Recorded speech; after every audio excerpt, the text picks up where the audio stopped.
Hola América Latina, hola mundo, ¿cómo están? Bienvenidos a Enclave Política. Soy Elena Rodríguez y estaré junto a ustedes durante la próxima media hora para abordar un tema que nos coloca en Ecuador, desde donde emitimos la señal de Enclave Política. Nuevamente, esta nación suramericana atraviesa una crisis de seguridad, esta vez protagonizada por uno de los capos de la mafia, quien este domingo escapó de una de las cárceles de máxima seguridad del país. Me refiero a Adolfo Macías, alias Fito. ¿Qué devela esta fuga? ¿Será la consulta popular planteada por el presidente Daniel Noboa la solución a estas constantes y reiteradas crisis? ¿Hay un plan en marcha?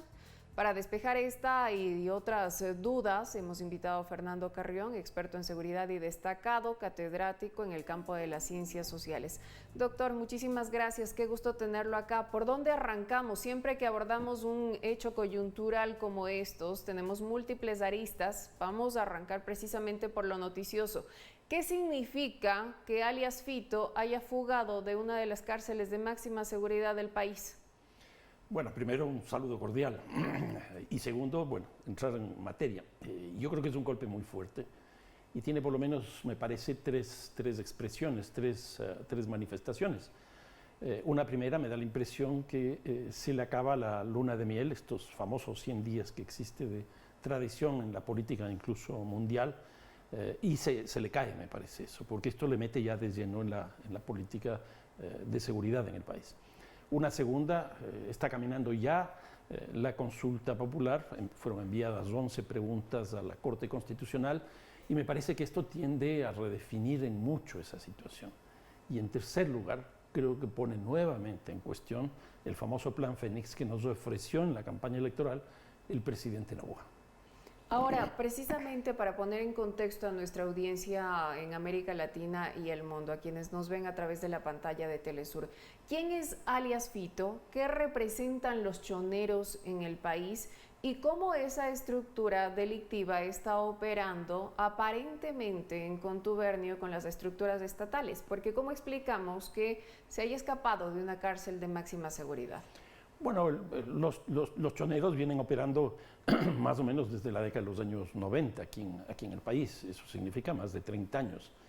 Es una estructura criminal que está absolutamente consolidada y que creo que ha tenido un gran crecimiento, yo diría más o menos desde el año 2010, con una coyuntura internacional, la crisis de las hipotecas, que uno generalmente no encuentra explicaciones a esto, pero ese era un problema de bienes inmobiliarios a nivel mundial, donde se lavan los recursos del narcotráfico. Y entonces ahí los choneros logran establecer vínculos, por ejemplo, con el cartel de Sinaloa en México, y ahí empieza a crecer. Y se traslada de Chone, que es una ciudad relativamente pequeña dentro de la provincia de Manabí, se traslada a Manta y luego es la estructura criminal que tiene mayor peso a nivel nacional. Ahora, ¿qué es lo que ha pasado en este último tiempo? Hemos descubierto a través de la acción de la fiscal Diana Salazar, esta intervención que hizo con el nombre de Metástasis, que están dentro de las estructuras criminales la propia fiscalía, la justicia, la policía, municipios, de tal manera que ya no solo es lo que siempre se ha dicho, plomo y plata, es decir, intimidación y corrupción, sino que también ya hay cooptación. Incluso en algunas conversaciones se ve claramente cómo cabecilla establece acuerdos políticos para lograr construir candidaturas, por ejemplo, a concejales y alcaldes. Y esto nos está mostrando una situación totalmente distinta que no habíamos conocido en el país. Doctor, a propósito de lo que usted menciona, el investigador y académico Luis Altamirano escribía un artículo a propósito del caso Metástasis en el que decía que urge una reforma policial integral, total y de largo aliento, Pues en el mencionado caso se incrimina, por ejemplo, al general Pablo Ramírez, quien hasta el 3 de diciembre estaba en servicio activo y que había ocupado altísimos cargos dentro de la estructura estatal. Entonces, Altamirano decía, y abro comillas, según la fiscal general, el general Ramírez trabajaba para Norero, es decir, para los Lobos, los Chone Killers, los Tiguerones, todos ellos rivales de los choneros, según los informes de inteligencia de la policía. Cabe entonces preguntarse, decía Altamirano, si el general Ramírez protegió y trabajó para los Lobos, ¿qué general o generales protegen y trabajan para los choneros? O, preguntaba Altamirano, ¿vamos a comernos el cuento de que se trata de otro caso aislado? ¿Hay estructuras operando para los choneros? Ya decía usted, el caso Metástasis de la fiscal develaba todo este entramado donde se incluye a fiscales, jueces, policías, incluso periodistas, se podría decir así. ¿Qué pasa con los choneros? ¿También están articulados de esa manera? Bueno, la pregunta que se ha hecho, o las preguntas que se ha hecho Altamirano, a mí me parecen absolutamente legítimas, pero yo iría un poco más allá. Yo creo que no solo hay que hacer una reforma de la policía, yo creo que hay que hacer una reforma de la justicia, hay que hacer una reforma de la fiscalía, hay que hacer una reforma del COTAD, que es el que articula a todos los municipios. ¿Por qué? Porque en Metástasis nos hemos dado cuenta justamente que todas estas estructuras criminales están ahí adentro. Y entonces, aquí no es solo que opere la justicia y se castigue a las 39 personas que este rato están en esa línea, sino que hay que modificar sustancialmente las estructuras institucionales. Si nosotros no hacemos eso, pues en un año, en 2 años, vamos a tener otro caso de Metástasis, o probablemente ya lo tengamos, pero que todavía no sale a la luz. En otras palabras, yo creo que hay que hacer una reforma muy fuerte de todo el sistema institucional en el país. Doctor Carrión, usted nos hablaba, se le acabó la luna de miel al presidente Daniel Noboa. Este plazo de 100 días que se suele establecer como un periodo de gracia para que los mandatarios puedan asentarse en el poder, definir cuáles son sus mecanismos y su hoja de ruta con el que transitarán durante su periodo de gobierno, se terminó para Daniel Noboa ayer con el periodo protagonizado por alias Fito. ¿Cómo califica usted la respuesta institucional que tuvo luego de convocar al Consejo de Seguridad Pública del Estado, anunciar una cadena nacional para las 19 horas, suspenderla posteriormente, que sea el comandante general de la policía junto al secretario de Comunicación quienes salgan a dar declaraciones brevísimas, sin mayores detalles, en las que solamente reconocieron que alias Fito se fugó? Yo lo que creo es que el día domingo, el día de ayer, fue un día muy complejo para el gobierno. Me parece que se le desarmaron muchas cosas y que no lograron manejar lo que pasó. No sabemos si se fugó, no sabemos si está dentro de la penitenciaría, no sabemos si desapareció, porque todos estos conceptos fueron utilizados durante todo el día por parte de la policía en unos casos, y al final en la presentación que hicieron precisamente la persona responsable de comunicación y el comandante general de la policía, pues no dijeron nada, incluso ni siquiera dijeron el nombre de Macías, de Fito. Yo creo que les pegó de una forma tan fuerte que no supieron cómo reaccionar. Y me parece que hasta ahora están jugando con esto de que se fugó, no se fugó, que desapareció. Es decir, con un conjunto de palabras que lo que están haciendo es desorientando más bien a la opinión pública, y me parece que le está generando una especie de boomerang para el propio gobierno.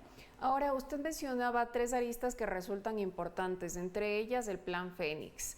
Este plan anunciado por el presidente Daniel Noboa, incluso en su tiempo de campaña, cuando aspiraba a la presidencia, él decía que sabía qué ejecutar y cómo recuperar la paz para los ecuatorianos, y bajo esa consigna llegó al poder.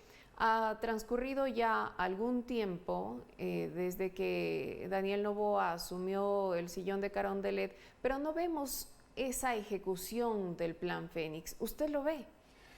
Pues a mí me parece que es algo así como una especie de metáfora, porque cada que aparece algo interesante, por ejemplo el caso de Metástasis, es parte del plan Fénix. Pues ahora acabamos de ver esto que ocurrió el día de ayer. Yo no sé cómo pueda ahora defender el Plan Fénix. Es un plan que no tiene metas. Por ejemplo, el año pasado nosotros terminamos con una tasa de 46 homicidios por 100.000 habitantes, que es la más alta de Sudamérica y la tercera de América Latina. Una cosa absolutamente inédita en el país, la más alta de la historia del Ecuador. Pero un plan lo que tendría que decir es, nuestra meta es sostener en 46, es bajar a la mitad. No tenemos eso. Por ejemplo, el tema institucional, que a mí me parece que es importante, porque eso responde a quién hace la política. Nosotros tenemos dos ministerios que en la práctica están operando bajo una misma cabeza, pero siguen siendo dos ministerios, el Ministerio de Gobierno y el Ministerio del Interior. No ha desaparecido el Ministerio del Interior. ¿Será conveniente que se fusionen los dos? Pero ni siquiera se fusionan. ¿Es conveniente? A mí me parece que tienen que estar separados. A mí me parece que son dos competencias distintas. El gobierno trabaja política y el interior trabaja seguridad. Y por el problema que nosotros estamos teniendo, me parece absolutamente necesario. ¿Qué es lo que tuvimos hace 2, 3 días? Hicieron desaparecer la Secretaría de Coordinación de la Seguridad. Ese marco institucional se está deteriorando, se está cayendo. Si eso no está o está dentro del plan Fénix, pues a mí francamente me preocupa, ¿no? ¿Tiene Mónica Palencia, actual ministra de Gobierno y encargada del Interior, el perfil adecuado para manejar esas dos carteras de Estado? Hace pocos días ella reconocía que no tenía mucha experiencia en la política, decía. A mí me parece que no es un tema personal, a mí me parece que es un tema institucional. Y yo creo que ese problema institucional le está quemando a la ministra Palencia. ¿No está atravesado por liderazgos también? Sí, también, pero yo recuerdo, por ejemplo, en la época en que había solo el Ministerio de Gobierno y manejaba las dos cosas de manera conjunta. Ahí estaba de ministra Alexandra Vela. Ella tuvo una interpelación en la Asamblea, tuvo que ir a la Asamblea. Y mientras estaba en la Asamblea se produjo el primer levantamiento importante en la penitenciaria del Litoral. No pudo salir de la Asamblea para atender eso. ¿Por qué? Porque estaba dedicada a la política. Yo creo que ese es un problema estructural, ese es un problema que es absolutamente necesario separar política aquí en el Ministerio de Gobierno y seguridad acá en el Ministerio del Interior, que incluso no me gusta el nombre del Ministerio del Interior. Por esto que la violencia no es un problema interno exclusivamente, sino es un problema de un conjunto de relaciones en el ámbito global. Ahora, este plan Fénix nos ofrece también soluciones o ideas de que se podría articular con otras naciones suramericanas, por ejemplo. Conversábamos antes de entrar a esta entrevista y decíamos que usted nos sostenía que el problema que se registra en Ecuador no es un problema solo de Ecuador. Y nos hablaba también de la obra que va a publicar dentro de poco sobre la violencia que está articulada con otros países de América Latina y cómo estos carteles operan de forma transnacional. ¿La solución puede estar focalizada en Ecuador o tiene que venir articulada con otros países de la región? Yo creo que es imprescindible que haya una estructura institucional que vaya más allá de los estados nacionales. Y a mí me parece que este puede ser un buen momento para fortalecer UNASUR, para fortalecer incluso la presencia de UNASUR en el territorio ecuatoriano.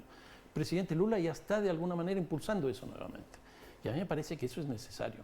Les pongo un ejemplo, SICA, que es el Sistema de Integración Centroamericana, que es una especie de UNASUR, pero para Centroamérica, tiene una organización que se llama de armonización legal. ¿Qué quiere decir esto?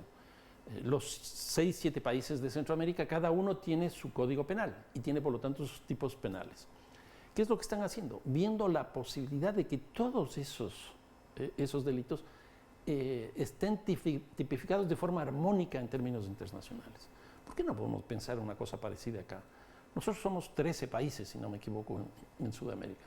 En el ámbito de UNASUR y en ese contexto, en esa institución, se podría tener intercambio de información, inteligencia, seguimiento de las políticas, el tema de jueces sin rostro, porque podrían ser jueces internacionales.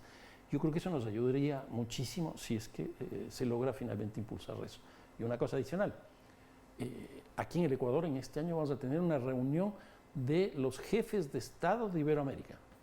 ¿Por qué no en ese contexto el presidente Noboa hace la presentación de una propuesta, de una iniciativa de estas características? Doctor, tenemos que hacer una pausa, pero antes quiero dejarles con un dato mencionado en varias ocasiones. También nos decía el doctor Carrión, pero es necesario reiterarlo. Ecuador cerró el 2023 con 7.878 crímenes ocurridos hasta el 31 de diciembre, lo que da una tasa de 46 homicidios por cada 100.000 habitantes. Y no solo eso, solamente el 1 de enero de 2024 hubo 50 muertes violentas en este país suramericano.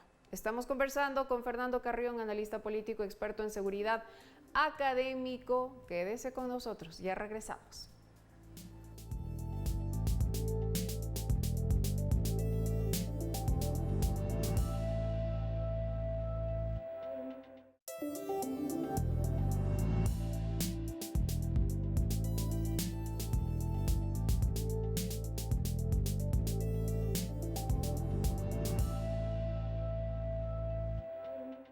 Estamos de vuelta, hablamos con el académico y experto en seguridad Fernando Carrión. Doctor Carrión, hay en este país suramericano, lo que ya decíamos, este clima de inseguridad, de violencia, de inestabilidad, con 46 muertes violentas por cada 100.000 habitantes, con esta sensación permanente de que algo va a pasar, de que una crisis nueva va a estallar.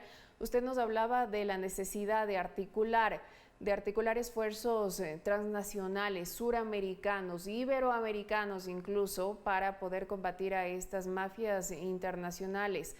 ¿Hay la voluntad política por parte del presidente Daniel Noboa para articular estos esfuerzos?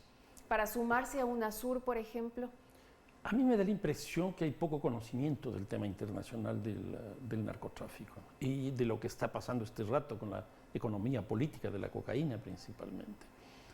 ¿Por qué digo esto? Porque en el año 2022 Colombia incrementó su cultivo de coca en 43%, una cantidad muy alta. Y Perú duplicó. Esto ha conducido a que el precio de la cocaína se caiga, esté bajando. Pero para contrarrestar esto, se están abriendo nuevos mercados. Por ejemplo, el mercado europeo, el mercado africano y el mercado latinoamericano. Por ejemplo, el Ecuador hace 2 años consumía más o menos 80, 90 toneladas. Este rato está consumiendo 135 toneladas. ¿Por qué? Porque se está ampliando el nivel de consumo.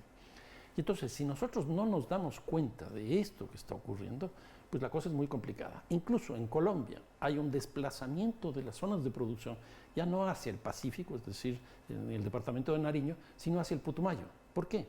Porque la droga ya no está saliendo de forma fundamental por la cuenca del Pacífico hacia los Estados Unidos, porque en los Estados Unidos entró el fentanilo, y eso está haciendo que haya una contracción del consumo de la coca en los Estados Unidos, por sustitución de tipo de narcóticos, y se está abriendo el consumo hacia el Brasil. Brasil este rato es el segundo país de consumo de cocaína del mundo, pero tiene una diferencia frente a los Estados Unidos. Los Estados Unidos es un país de destino y el caso de Brasil también es un país de tránsito. Por ahí va hacia Europa, va hacia el África, va hacia el Asia. Y entonces, si nosotros no trabajamos esa zona de la cuenca del río Amazonas, por decirlo de alguna manera, pues esta cosa va a seguir cayéndose.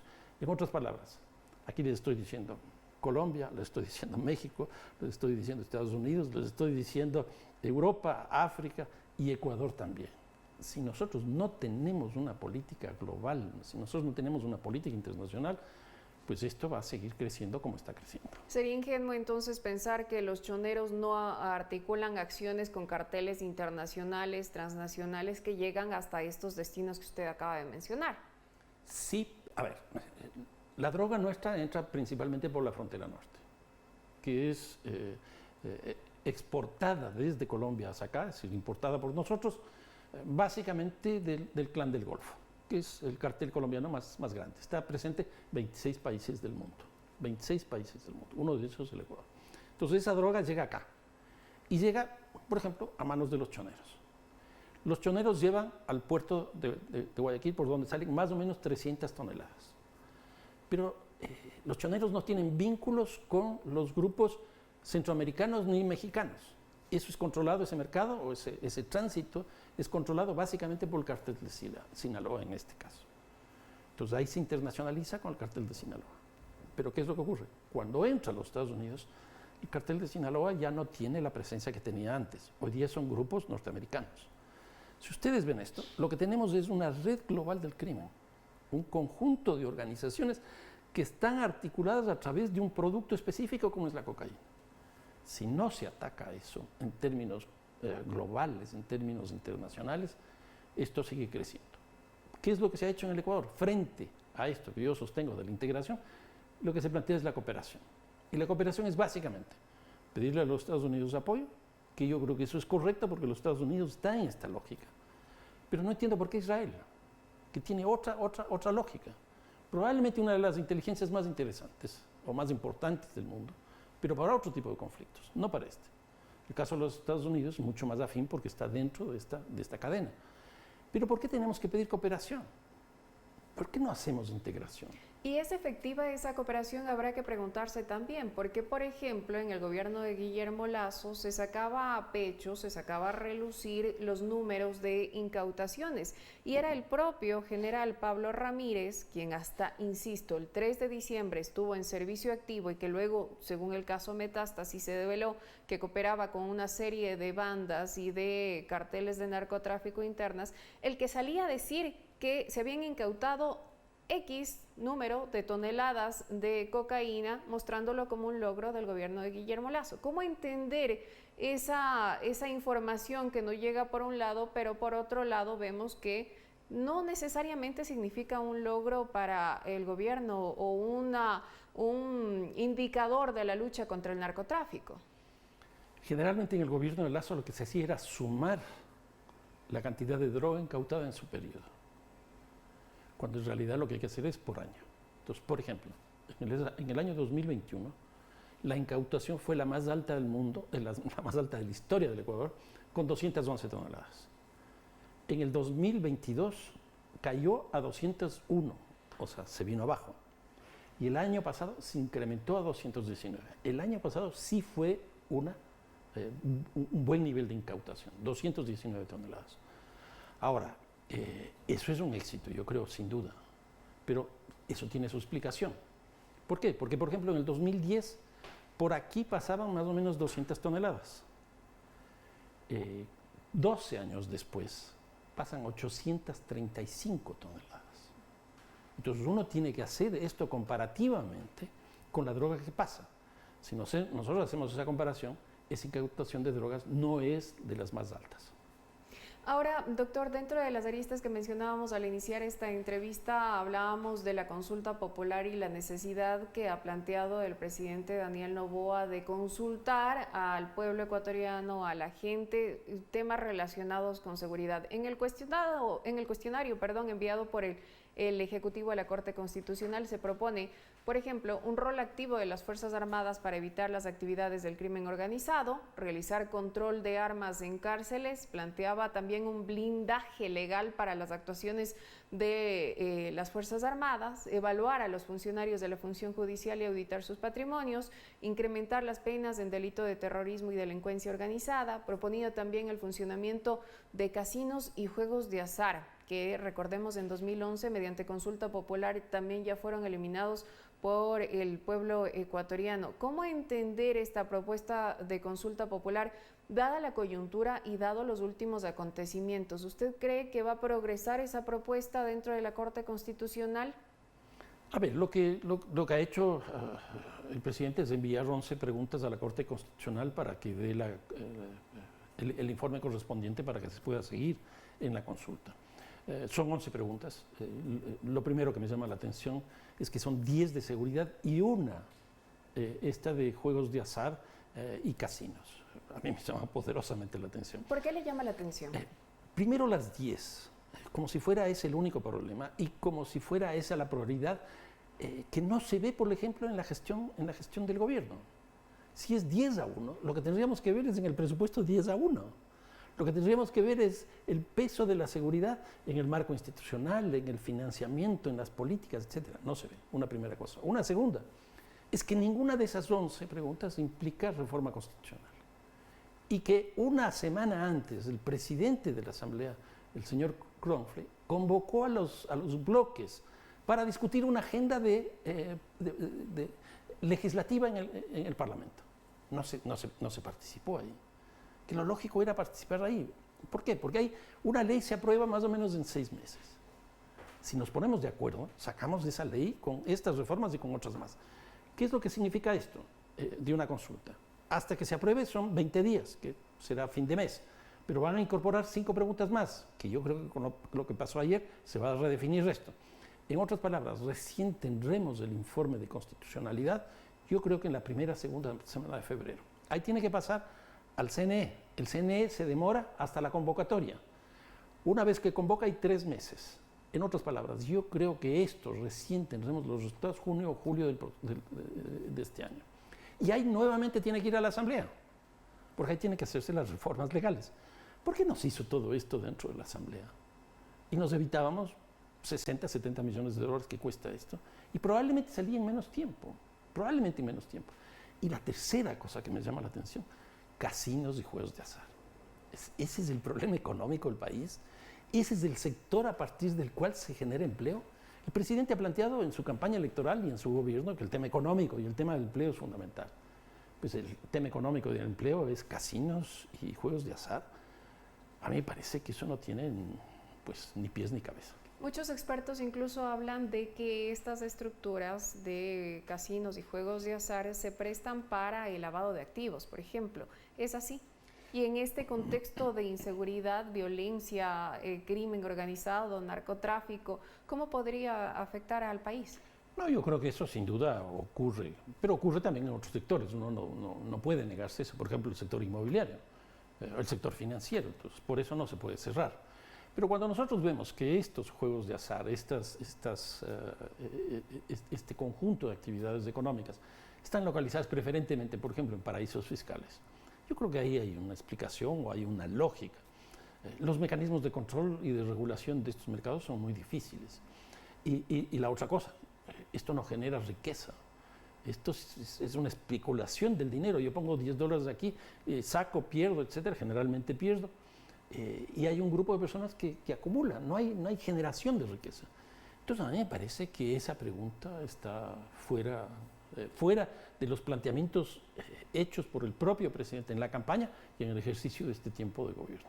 Doctor Carrió, para finalizar, yo quisiera preguntarle cuál cree usted que debe ser el golpe de timón que deba dar Daniel Noboa, el presidente de los ecuatorianos, para recuperar la credibilidad venida a menos en estos últimos meses, en estas últimas semanas, quizás, y mucho más con el hecho coyuntural registrado este domingo con la fuga de uno de los principales cabecillas de las bandas más importantes que operan en el país. ¿Cuál cree que debe ser el golpe de efecto, el golpe de timón o el cambio de timón que deba dar Daniel Noboa para recuperar la credibilidad y la conducción de este país? Bueno, yo creo que sin duda va a ser la consulta, pero es un proceso largo, con un problema adicional. Ahora en febrero ya se convocan a las elecciones presidenciales y elecciones generales en el país que tienen que llevarse a cabo en febrero del 2025. Entonces vamos a tener un proceso electoral que va de la mano con el proceso de consulta. Y me parece que eso no debería mezclarse. Y me da la impresión que se está mezclando. Y el principal afectado de esa mezcla, por lo pronto me da la impresión que es el propio presidente. ¿Por qué las 10 preguntas sobre el tema de seguridad? Porque cuando uno ve las encuestas de opinión pública, todas dicen que el problema principal del país es la inseguridad. Todas dicen que la principal demanda de la población es la seguridad. Entonces lo que han hecho es traspasar de estas encuestas hacia la consulta. Y por eso ponen 10. Ahora, que eso resuelva el problema me parece muy complejo. 3 preguntas, por ejemplo, tienen que ver con Fuerzas Armadas. Y a las Fuerzas Armadas le estamos generando un proceso de transformación brutal. En el año 98 firmamos la paz con el Perú y las Fuerzas Armadas habían estado dedicadas a defender el límite, la frontera con el Perú. Tenía una logística, tenía una doctrina para eso. Inmediatamente que se cierra ese conflicto, se abre con Colombia, pero no sobre temas de frontera, o fronterizos, limítrofes, sino de la extensión del conflicto interno colombiano y de la internacionalización del narcotráfico. No teníamos ni doctrina, ni logística, ni formación de los militares para el efecto. Por eso es que las mismas tanquetas que se usaron en el un lado están usándose en el otro. Y ahora queremos meterles a la calle. Esto en un lapso de 20 años. No puede ser 3 cambios estructurales tan profundos. Eso puede generar un impacto incluso en temas de soberanía nacional. Doctor, me quedo con esa última reflexión. Muchísimas gracias por su análisis. No, muchísimas gracias por la invitación. Escuchábamos al experto en seguridad, Fernando Carrión. Me voy a despedir de ustedes agradeciendo como siempre su sintonía. Ha sido para mí un placer acompañarlos durante este día. Los espero mañana en una nueva edición de Enclave Política. Soy Elena Rodríguez, los leo en mi cuenta de X, mi usuario, @Elena de Quito. Hasta la próxima.